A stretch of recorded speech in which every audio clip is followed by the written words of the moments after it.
Halo teman-teman semuanya, perkenalkan nama saya Rizky Nanda Pratama dengan nomor induk mahasiswa 05189959. Saya dari program studi Sistem Informasi. Oke teman-teman, hari ini kita akan membahas mengenai proses lahirnya Pancasila dan maknanya bagi generasi muda. Pancasila itu adalah dasar negara kita, yang mana Pancasila itu nggak cuman sekedar kata atau sejarah yang kita pelajari di sekolah, tapi nilai-nilai yang lahir dari perjuangan para pendiri bangsa yang harus kita pahami dan amalkan, khususnya kita sebagai generasi muda. Jadi, pada tahun 1945, Indonesia sedang berjuang untuk merdeka. Waktu itu, Jepang sebagai penjajah mulai menyerah dan para tokoh bangsa dikumpuli dalam sebuah badan bernama BPUPKI, yaitu singkatan dari Badan Penyelidik Usaha-Usaha Persiapan Kemerdekaan Indonesia. Mereka itu punya tugas penting, yaitu merumuskan dasar negara yang bisa menyatukan seluruh rakyat Indonesia yang sangat beragam.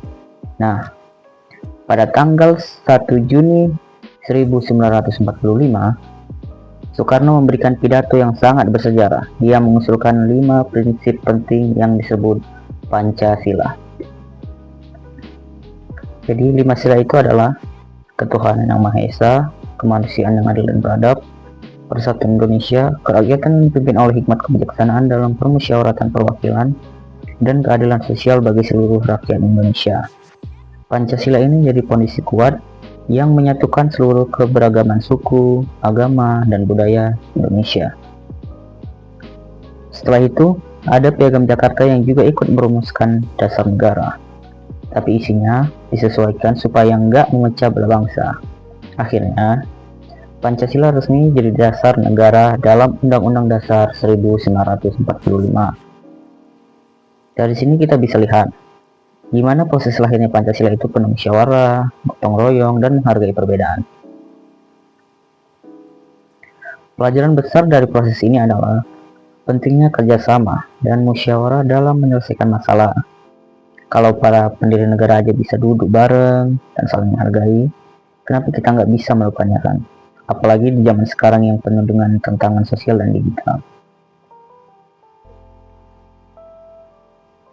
Nilai-nilai Pancasila juga sangat relevan buat kita saat ini, apalagi sebagai generasi muda.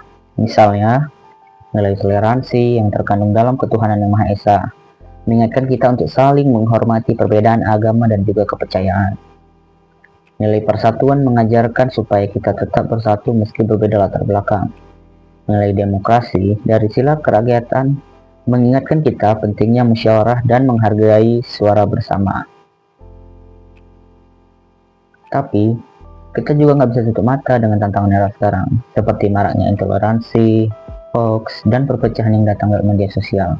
Makanya, kita sebagai generasi muda harus peka dan aktif, jadi agen perubahan yang membangun persatuan dan kedamaian.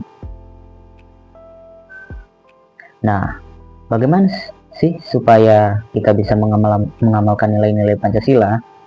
Pertama, kita harus mulai dari diri sendiri dengan menghormati perbedaan di sekitar kita. Yang kedua, kita itu bisa ikut aktif dalam kegiatan sosial yang mempererat persatuan. Ketiga, kita punya rasa peduli kepada sesama dan menjaga keadilan sosial. Dan yang terakhir, kita harus selalu punya rasa cinta tanah air dan semangat berbangsa. Intinya, Pancasila itu bukan sekedar sejarah masa lalu, tapi panduan hidup dan fondasi masa depan kita sebagai bangsa. Yuk, mari kita jaga dan amalkan nilai-nilai luhur Pancasila supaya Indonesia tetap kuat, bersatu, dan maju. Terima kasih yang sudah mendengarkan, semoga video ini bermanfaat dan bisa menginspirasi kita semua untuk terus mencintai dan mengamalkan Pancasila. Assalamualaikum warahmatullahi wabarakatuh.